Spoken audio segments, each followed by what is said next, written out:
Et on ouvre ce fil actu avec cette bombe révélée par le média américain CNN qui en substance a expliqué que Donald Trump envisage de déclarer l'état d'urgence économique national pour justifier légalement la mise en place de son programme de surtaxe douanière. Cette déclaration permettrait à Trump de construire un nouveau programme tarifaire en utilisant l'International Economic Emergency Power Act, connu sous le nom de IEEPA, qui autorise unilatéralement un président à gérer les importations de son pays en cas d'urgence nationale. Mais toujours, selon CNN, aucune décision définitive n'a été prise. Les conseillers de Trump étudiant également la possibilité d'utiliser l'article 338 de la loi commerciale américaine qui permet à un président d'imposer des droits de douane nouveaux ou supplémentaires contre les pays considérés comme discriminatoires à l'égard du commerce des États-Unis. Poursuivons ce tour d'horizon de l'actualité avec les ambitions expansionnistes de Donald Trump.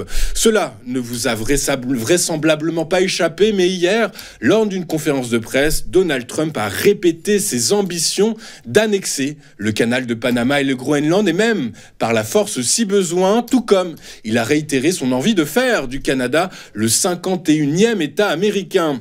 Des déclarations qui annoncent donc ses ambitions en matière de politique internationale avant sa prise de fonction le 20 janvier prochain. Pour autant, et comme nous y sommes habitués, il est délicat de faire la part des choses entre volonté réelle assumée et dramatisation. Toujours est-il que le nouveau président américain a affirmé à plusieurs reprises vouloir reprendre le canal de Panama, construit par les États-Unis et inauguré en 1914, si le prix des péages pour les navires américains n'était pas réduit.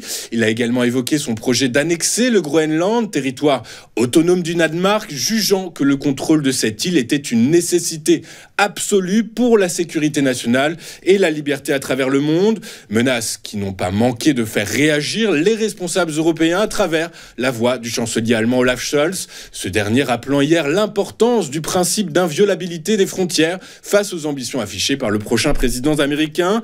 Quant aux principaux pays concernés, leur réponse a été ferme. Pour le Panama, il s'agit de garder le contrôle de son canal, a affirmé le ministre panaméen des Affaires étrangères Javier Martinez Acha. Quant à la première ministre danoise Mette Frederiksen, elle a affirmé que le Groenland est aux Groenlandais. Enfin, pour le premier ministre démissionnaire canadien Justin Trudeau, ce dernier a lancé de son côté que jamais le Canada ne fera partie des États-Unis.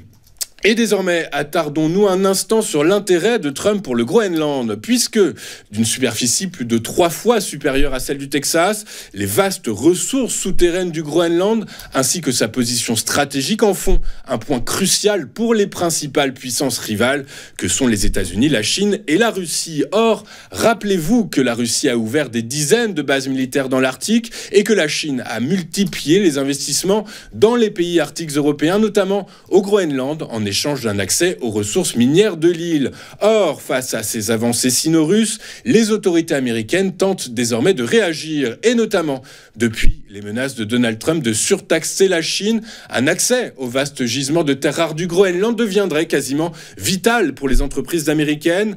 Mais de l'aveu même de certains conseillers de Trump, une vente est peu probable, mais une expansion de la présence américaine sur l'île par le biais d'investissements et d'une présence militaire plus importante est la probabilité la plus importante. Enfin, hier, la publication des minutes de la dernière réunion de la Fed ont montré l'inquiétude des responsables américains. Les responsables américains sont en effet perplexes quant à deux évolutions à prendre en compte lorsqu'ils réfléchissent à l'ampleur de la baisse des taux. Premièrement, ils ne sont pas certains que les chiffres d'inflation un peu plus fermes de l'automne dernier suggèrent que les pressions latentes sur les prix subsistent dans l'économie. Deuxièmement, ils ne savent pas comment les promesses de Donald Trump d'imposer de nouveaux tarifs douaniers pourraient encore compliquer les perspectives d'inflation. Avant de faire un point sur les performances des principaux actifs mondiaux, regardons ce à quoi les investisseurs seront attentifs aujourd'hui. Et c'est le marché obligataire qui sera surveillé de très près aujourd'hui, même si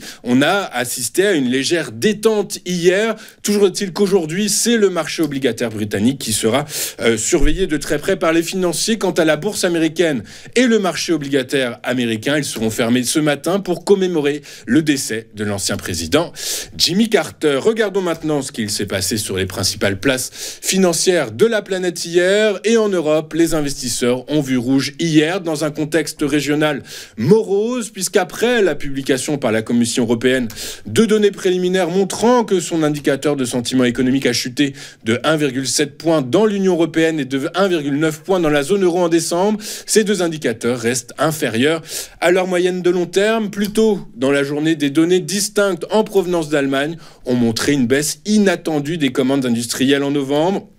En outre, la confiance des consommateurs dans le bloc et dans la zone euro a également diminué, marquant le deuxième déclin mensuel consécutif du sentiment des consommateurs européens. À Paris, le CAC 40 a fini en baisse de 0,49% à 7452 points. À Londres, le FTSE a été principalement fragilisé par la hausse des rendements souverains britanniques. L'inflation persistante devrait inciter la Bank of England à revoir le rythme de baisse de ses taux directeurs. Une crise donc de confiance dans la santé économique du pays semble s'installer au Royaume-Uni, ce qui a poussé les rendements britanniques à 10 ans à 4,8%, un sommet de 15 ans. Le FTSE hier est cependant resté stable à 8251 points. À Francfort, le DAX s'est replié de 0,12% à 20 316 points. À Wall Street, les actions américaines ont évolué en ordre dispersé lors d'une séance agitée, dictée par les fluctuations des rendements des bons du Trésor américain. Après avoir oscillé à plusieurs reprises entre gains et pertes, le S&P 500 a terminé la journée en hausse de 0,2%. Le Dow Jones a gagné 0,3%, tandis que le Nasdaq Composite, à forte composante technologique, a reculé d'un peu moins de 0,1%. Je vous rappelle qu'à mesure que les rendements souverains augmentent, des actifs considérés comme sûrs, les actifs plus risqués comme les actions peuvent être délaissés par les investisseurs. Le risque de marché est ici. Actuellement, sur le marché des taux souverains, les rendements US continuent de prendre de l'épaisseur, stimulés par de solides données économiques et par la probabilité importante que Donald Trump va poursuivre un programme populiste qui pourrait exercer une pression à la hausse sur l'inflation. En début de séance, le rendement de l'obligation du Trésor américain à 10 ans a grimpé jusqu'à 4,728%, son plus haut niveau depuis avril. Il s'est finalement établi à 4,691% contre 4,684% la veille, stabilisé en partie par une adjudication de 22 milliards de dollars d'obligations à 30 ans qui a suscité une forte demande de la part des investisseurs. Enfin, sur le marché du pétrole, les prix ont reculé hier après la publication du rapport hebdomadaire de l'Agence américaine d'information sur l'énergie qui a montré un affaiblissement de la demande. L'Agence internationale de l'énergie prévoit en effet un excédent d'offres de 950 000 barils par jour en 2025. N'oublions cependant pas que la potentielle reprise économique chinoise pourrait être un facteur de soutien à la demande en 2025. Mais en attendant, les prix reculent. Le prix du baril de Brent de la mer du Nord pour livraison mars a perdu 1,16% à 76,16 $. Quant à son équivalent américain, le baril de West Texas Intermediate pour livraison février, il a reculé de 1,25% à 73,32 $ l'unité. Nous allons marquer une toute première pause dans cette édition du 9 janvier. Juste après, nous retrouverons Eric Seban qui commentera pour nous les premiers échanges à la bourse de Francfort. A tout de suite sur TV Finance.